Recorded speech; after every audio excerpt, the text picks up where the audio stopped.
Good morning, everybody. It is Chad from Colorado Giants.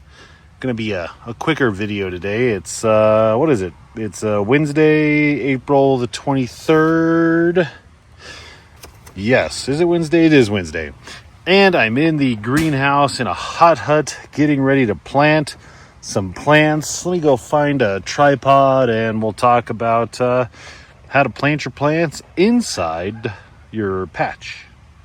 Real exciting stuff.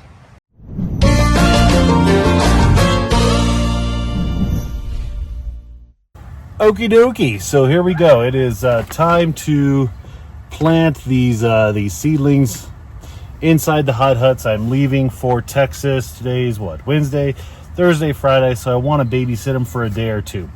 It's really simple. You do not have to big deal this. There's a few things that are worth mentioning that are always important to hit, just because it's you need to remember these things. So this is the first true leaf right here.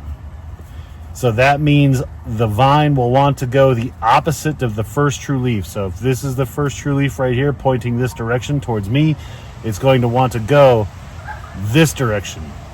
So that means if I'm planting, you can't see the orientation, but I need to make sure, and I'm double checking myself right now, the plant is going to lay down kind of this direction. You want to put your plant at about a 45-degree angle. I just get the camera back. You want to put the plant at about a 45-degree angle so it lays down. You don't want it to stick straight up and then flop over or get like a 90-degree kink. You want it to be at a 45-degree angle.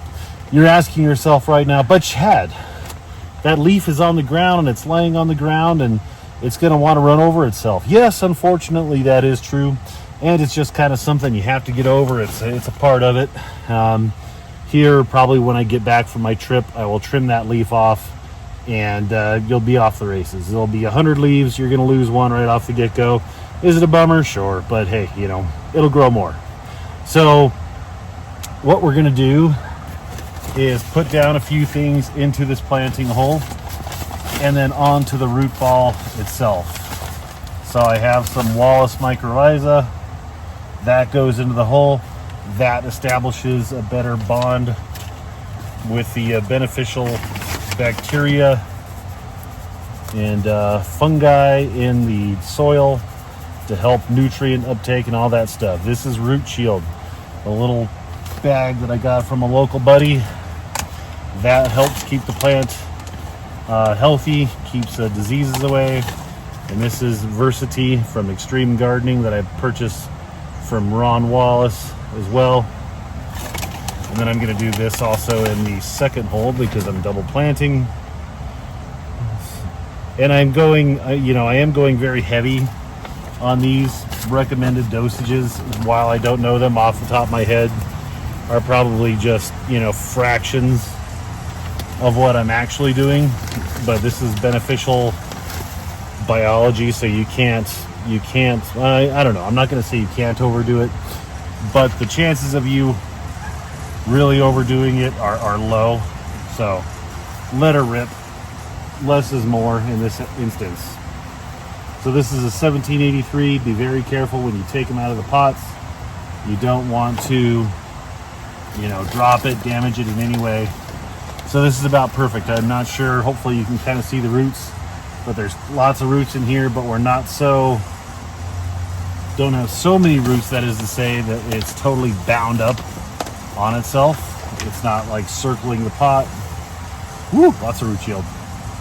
And yeah, so that's good. If I had any loose azos, I don't have any right here, I'd be putting some azos on here as well. I can come back and add some liquid. So there we go. Let me get it at the kind of desired angle that I want. And then you're just going to backfill it in. And make sure to support that that stem right there. That stem is what becomes your stump, or that vine. I don't know what you call it. Put some Versity in here. This is your one chance. So don't cut any corners right here. Don't rush. Make sure you have, nothing to do for a few minutes. Take your time. You've got all the time in the world. You only transplant once. Sets the whole season off. So in the past, I've kind of rushed this task, and I'm like, I'm in a hurry or whatnot. I've already, for as far as work goes for me, I'm going in a little late today. I'm doing this. I want to babysit. What was that? I want to babysit the plants a little bit. Getting some feedback. You can hear something. So I want to just babysit everything for the next few days before I go on my trip. I'm kind of pushing this down. If you were outside in a windy environment, you absolutely want to protect these from the wind. One gust of wind, snap the whole thing off. That would be bad. So there we go. This one is in 1783. We're ready to rock and roll. It's lying down nice where that main stem is, that stump. It's at a 45 degree. It'll just kind of want to continue on. It's not going to go up, lay down, create weird angles. Looks pretty good.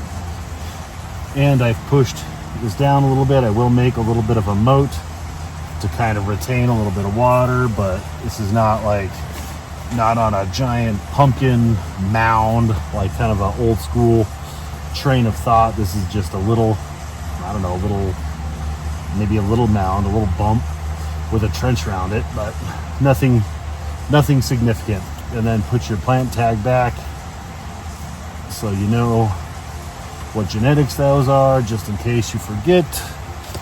And then that was so much fun. You do it again with the next one. You might be able to see this. This might get cut out. I don't know.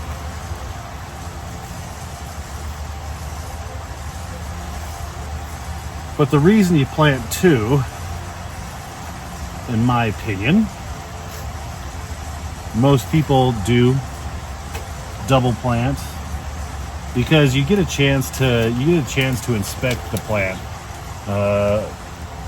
and that is to say you get two chances. So you kind of look at everything. Maybe the roots on one are significantly better. Maybe, just X, Y, or Z is significantly better. One's more aggressive. You have an accident on one. It's never a bad thing to have options. So again, I'm looking at opposite of the first true leaf. I'm being very careful not to let this vine wander or bend, anything like that. Kind of get it pressed down. This cotyledons make it a little challenging.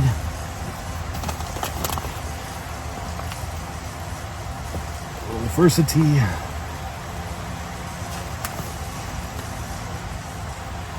It was a little chilly in here at first, and now the sun's come up and it's kind of hot in this jacket. I wish I was not wearing it.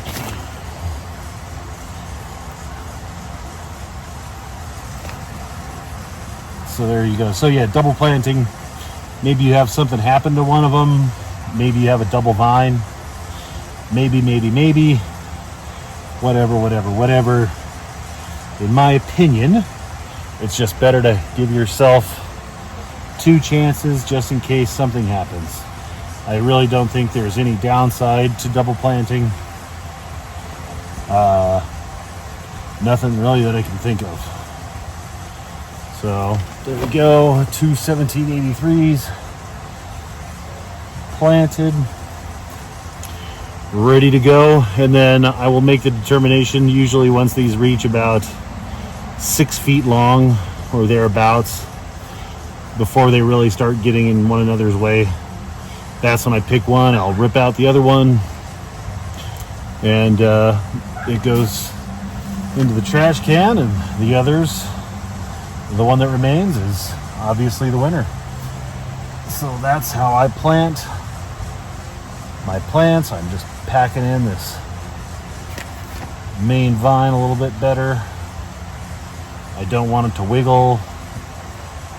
I don't want to water it and hit it with some water or something and it snaps. Just again, this is your one chance. Take your time.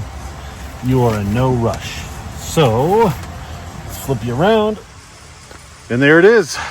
So we have the two 1783s, my little stick with the temperature probe on it. That's the middle of my hole with the heating cables. They're planted. I'll water them in. I got to go do this a few more times. So that's how you plant your seedlings. And if you have hot huts, biggest tip I have for you, make sure they don't get too hot. Not too hot in a hot hut. A little bit of cold slows the plants down. Freezing will kill them. Hot, too much heat, that'll kill them too. So better a little cooler than a little bit hotter. Hopefully you found that informative. Subscribe to the channel, all that good jazz. Comment below if you have questions. I'll get to them eventually. And now I can finally say it. Get out there and grow yourself a pumpkin. We'll talk to you soon.